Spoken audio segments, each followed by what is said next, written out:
Continuamos en la mañana de Radio Única haciéndote compañía. 57 95 29 es el teléfono para que puedas enviar mensaje de texto y de WhatsApp.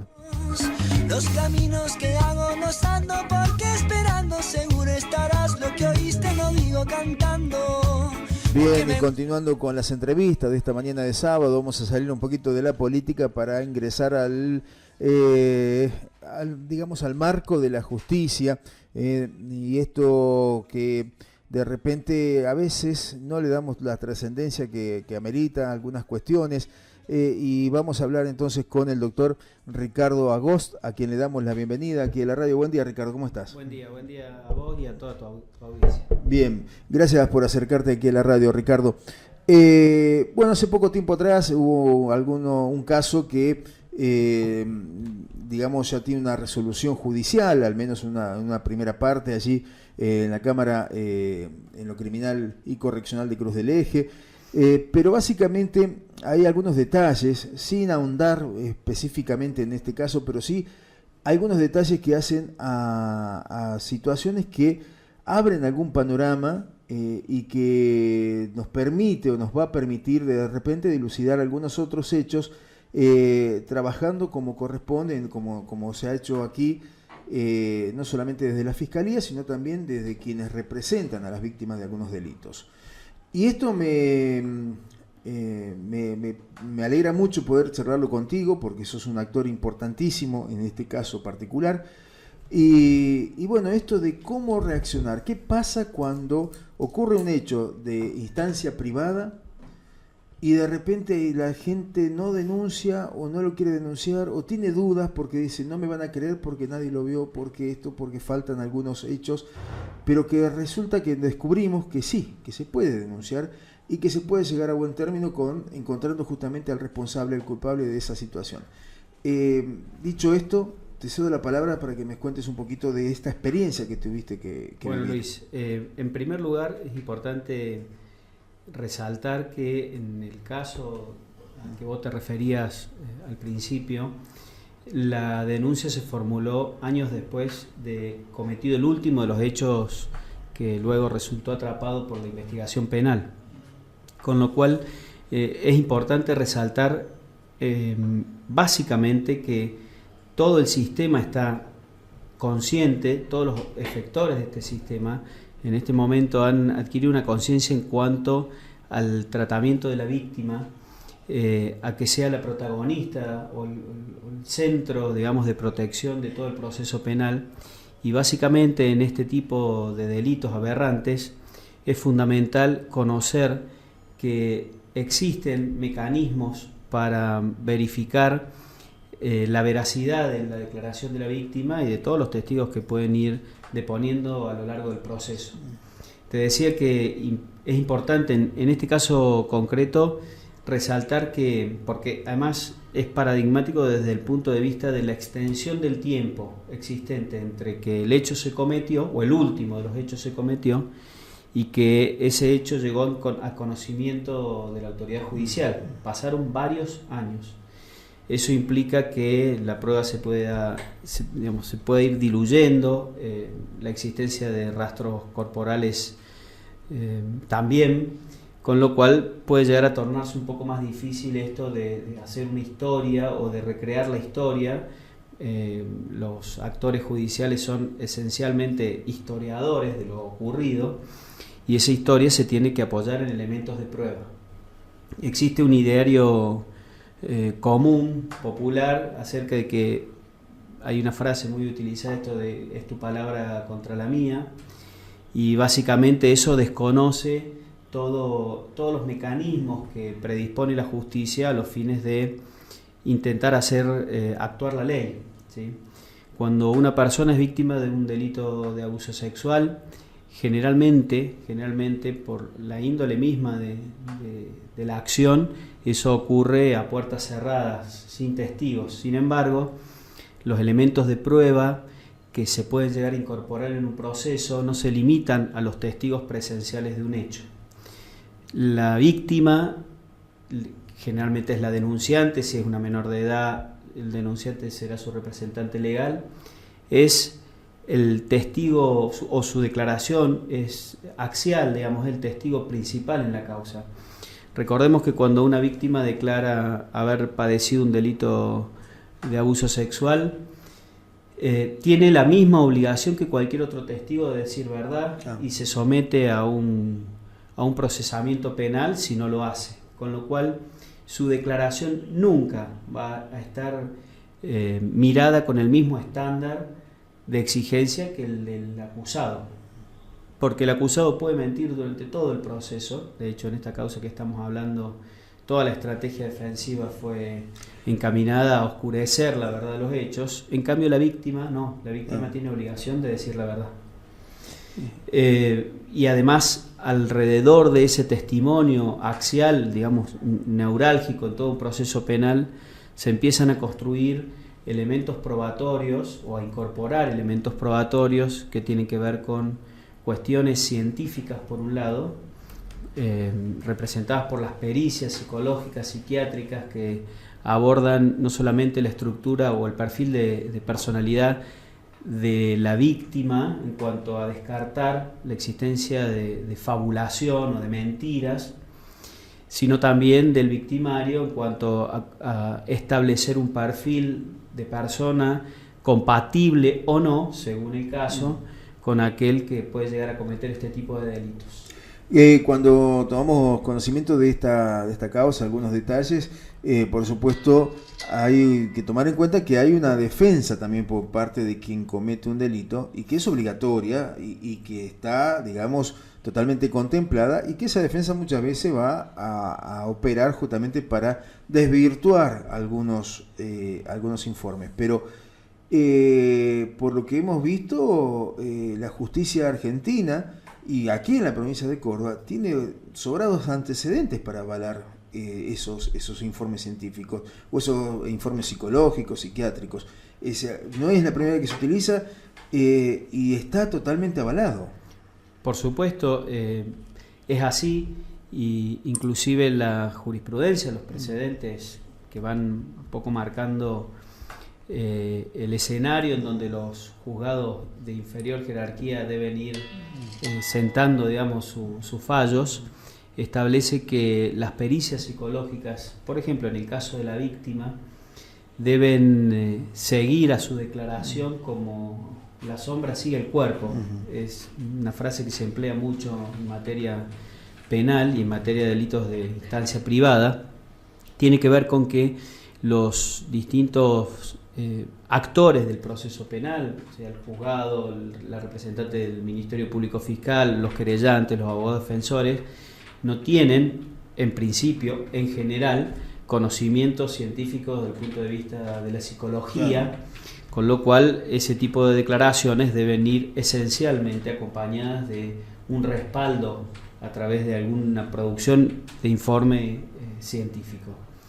Pero además, independientemente de la prueba pericial psicológica o psiquiátrica que se desarrolla en relación a las partes del proceso, a la víctima y al acusado, existen un sinnúmero de elementos probatorios, por ahí intentaré no hacerlo tan técnico, que tienen que ver con prueba indirecta, no directa, básicamente se los denomina indicios, que tiene que ver con todo aquello que rodea al hecho y que le puede llegar a dar veracidad. En el caso o dotarlo de un mayor ánimo convictivo. En el caso del proceso que estábamos hablando, declararon otras personas, familiares, con algún impacto en su vida también acerca de lo realizado por el acusado, y esas declaraciones encastraron de manera perfecta con el de la víctima, básicamente porque estaba diciendo la verdad. A veces se cree que esos testimonios tienen un valor secundario y contrariamente a ello, ese tipo de testigos pueden llegar a determinar también influir en el ánimo de los jueces para lograr una condena. Si los indicios, que son pruebas indirectas, son graves, precisos y concordantes, pueden llegar a tener una importancia trascendental en el proceso. Por ejemplo, indicios que tengan que ver con el comportamiento concomitante del acusado. Si el acusado tiene un perfil y un despliegue social de conductas impropias o ha llevado a cabo actos de ese tipo con otras personas, aunque no estén bajo juzgamiento en este mismo proceso, esos indicios pueden servir. El indicio de conducta posterior también es importante. Muchas veces vemos que pueden ser ambiguos, pero si, como decía recién, si son graves, precisos y todos concordantes, pueden llegar a tener una eficacia probatoria equivalente al de la prueba directa. Muchas veces vemos personas que se convierten en prófugos o se colocan en estado de rebeldía con la justicia. Ese es un indicio de conducta posterior que nos está diciendo también que si no tiene nada por ocultar. No, claro, hay un grado de culpabilidad que hace que se profugue o que se sustraiga de alguna forma a la actuación de la justicia. Por supuesto que eso, una conducta de ese tipo, mirada aisladamente, nos puede dar o no una señal en ese sentido, pero analizado todo el conjunto del material probatorio en una causa, se puede, como en este caso ocurrió, arribar a la certeza de los jueces. Es importante que la gente, independientemente del caso concreto y de la justicia que pueda llegar a haber llegado a este caso, conozca, como vos decías al principio, que puede llevar a cabo una denuncia si digamos, es portadora de un hecho criminal, de la verdad, y todo el sistema puede rodear a esa denuncia. Por supuesto que hay que hacer un seguimiento de otros elementos de prueba para verificar que lo que dijo era cierto. Es importante porque acá fundamentalmente pasa por el hecho de creer, ¿no?, en la víctima y de ir sustentando eso que uno va creyendo a partir de lo que se va incorporando al expediente, que son las distintas pericias, ¿no es cierto? Por supuesto. Y que siguiendo, digamos, de cerca el expediente se puede lograr llegar a una condena. Por supuesto, y hay otros elementos que van teniendo cada vez más vigor, en buena hora digo, que tienen que ver con la mirada o la perspectiva de la situación de la víctima. Muchas veces personas padecientes de violencia doméstica, de género, donde la masculinidad por ahí ejerce un mayor poderío y provoca conductas de resignación por parte de las víctimas.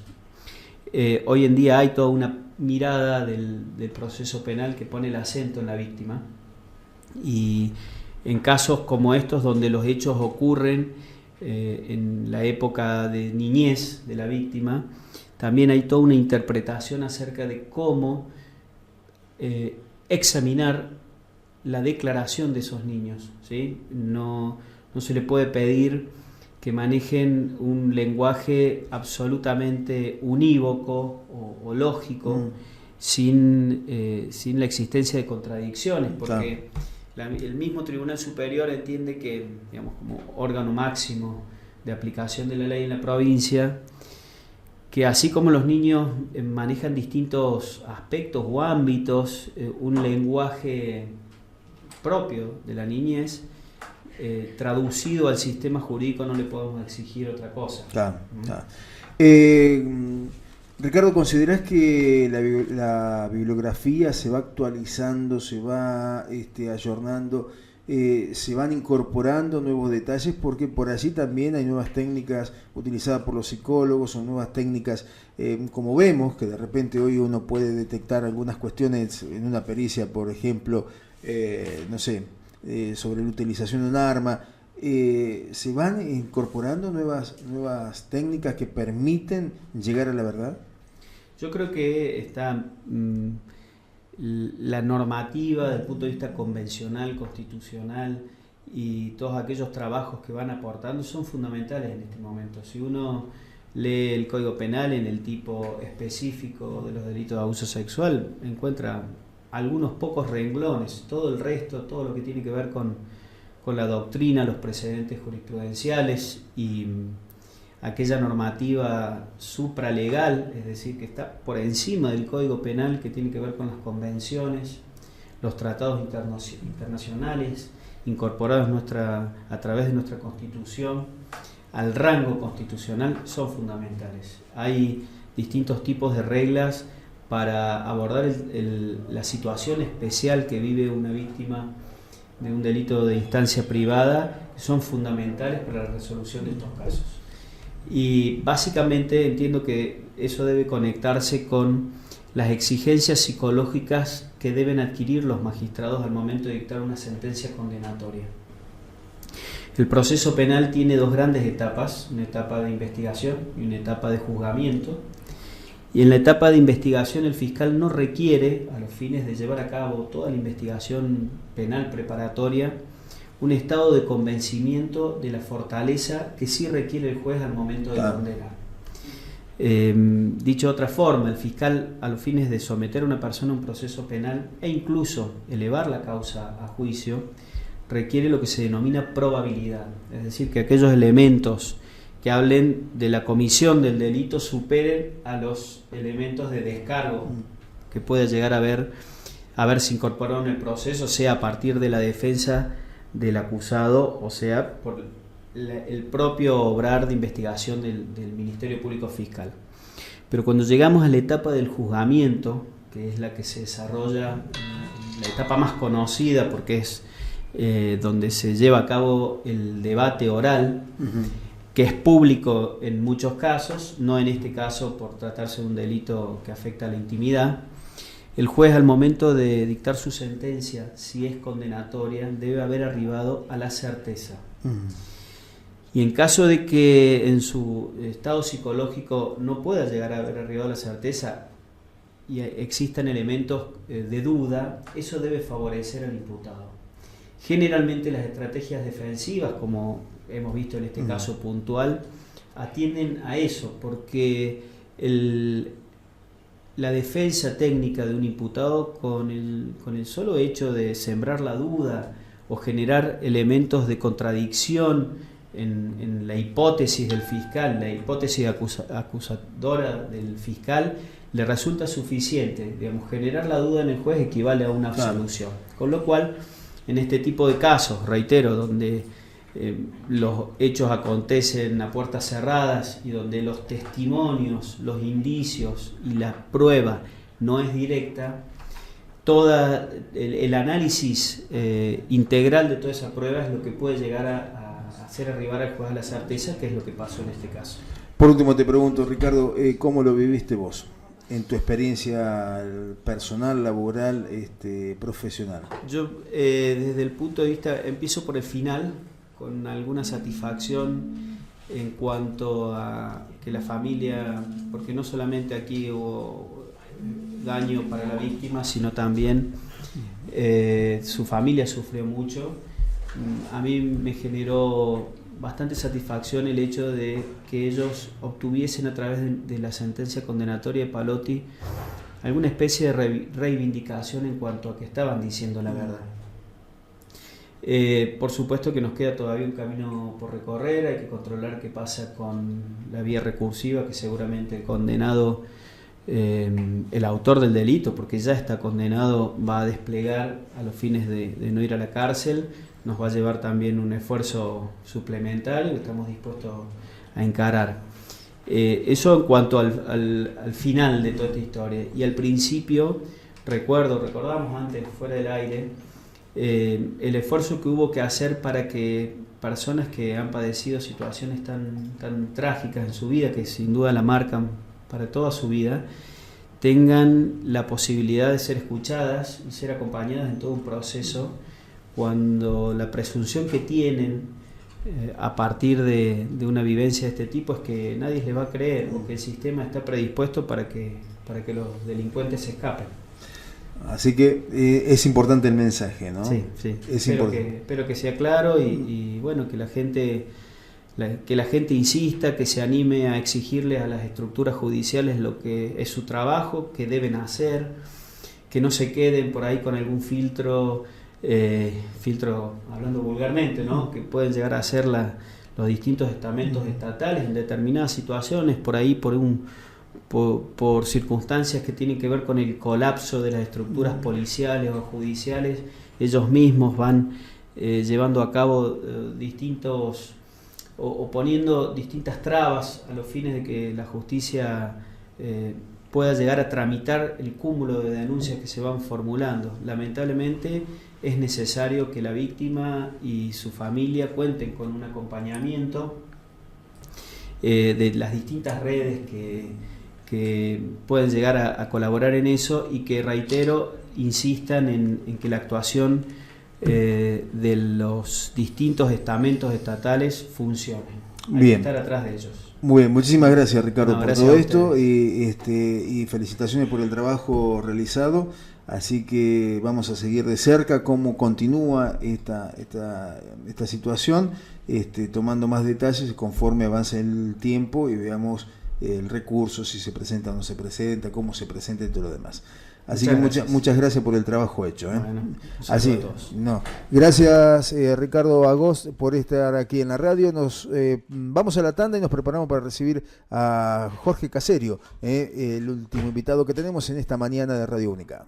Somos tu sintonía Radio Única Punilla. Radio Única 104.3. Subí el volumen. 104.9. Norte del Valle de Punilla y noroeste de Córdoba.